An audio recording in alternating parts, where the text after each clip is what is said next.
सनातन धर्म के आदि पंचदेवों में भगवान सूर्य नारायण भी आते हैं। वहीं आदि पंचदेवों में से कलयुग में सूर्य ही प्रत्यक्ष देव हैं। हिंदू धर्म के वेदों में भी सूर्य की पूजा के बारे में बताया गया है। वहीं हर प्राचीन ग्रंथों में सूर्य की महत्ता का वर्णन भी किया गया है।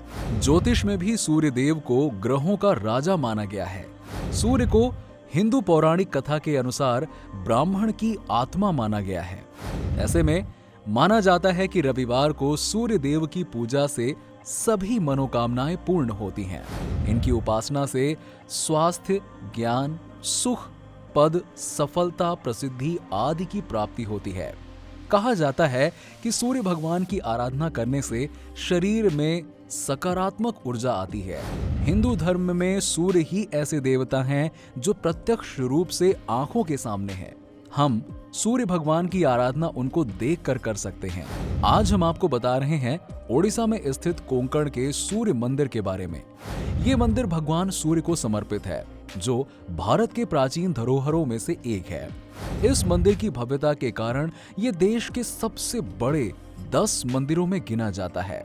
कोंकण का सूर्य मंदिर ओडिशा राज्य के पुरी शहर से लगभग 23 मील दूर नीले जल से लबरेज चंद्रभागा नदी के तट पर स्थित है। इस मंदिर को पूरी तरह से सूर्य भगवान को समर्पित किया गया है। इसीलिए इस मंदिर की संरचना भी सूर्य से जुड़ाव के तहत ही की गई है। और जैसे 7 ताकतवर बड़े घोड़े खींच रहे हो रथ, इस मंदिर की रचना इस प्रकार की गई है जैसे एक रथ में 12 विशाल पहिए लगाए गए हों और इस रथ को 7 ताकतवर बड़े घोड़े खींच रहे हों और इस रथ पर सूर्य देव को विराजमान दिखाया गया है। यहाँ मंदिर से आप सीधे सूर्य भगवान के दर्शन कर सकते हैं।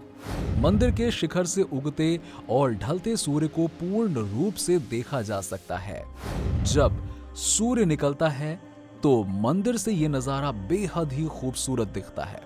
ऐसा लगता है जैसे सूरज से निकली लालिमा ने पूरे मंदिर में लाल नारंगी रंग बिखेर दिए हों।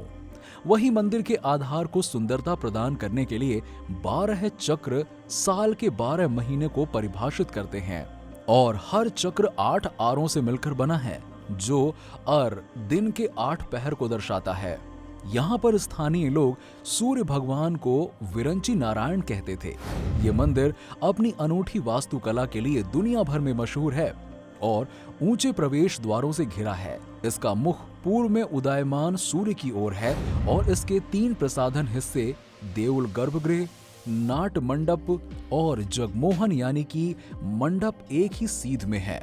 सबसे पहले नाट मंडप में प्रवेश द्वार है, इसके बाद जगमोहन और गर्भगृह एक ही जगह पर स्थित है। इस मंदिर का एक रहस्य भी है जिसके बारे में कई इतिहासकारों ने जानकारी इकट्ठा की है। कहा जाता है कि श्री कृष्ण के पुत्र सांब को श्राप से कोढ़ रोग हो गया था।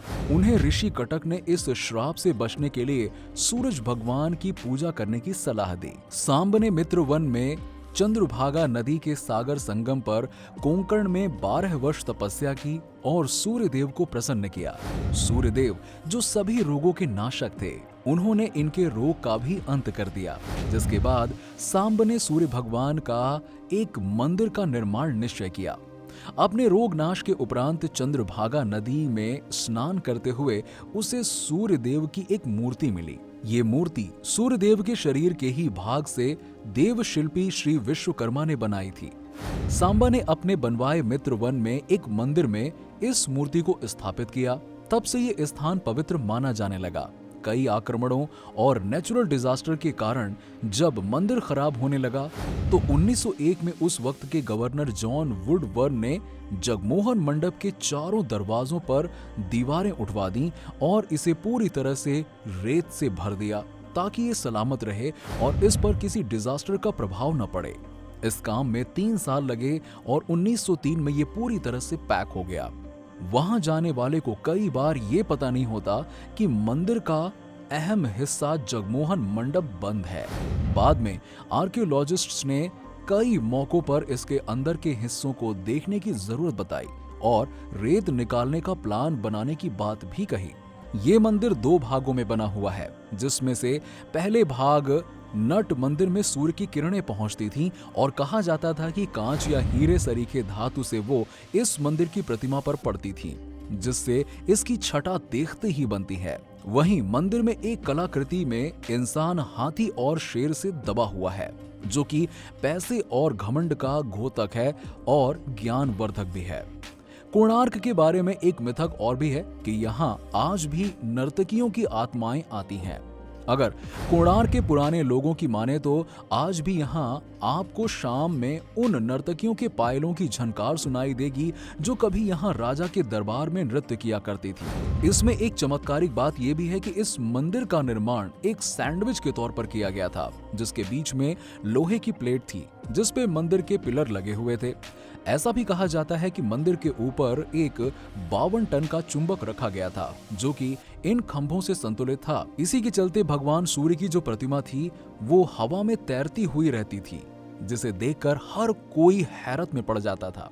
तो दोस्तों, आपको हमारा वीडियो कैसा लगा? अगर अच्छा लगा हो तो हमारे चैनल को जरूर सब्सक्राइब करें और हमारी वीडियो को लाइक करें, शेयर करें अपने दोस्तों और परिवारों में।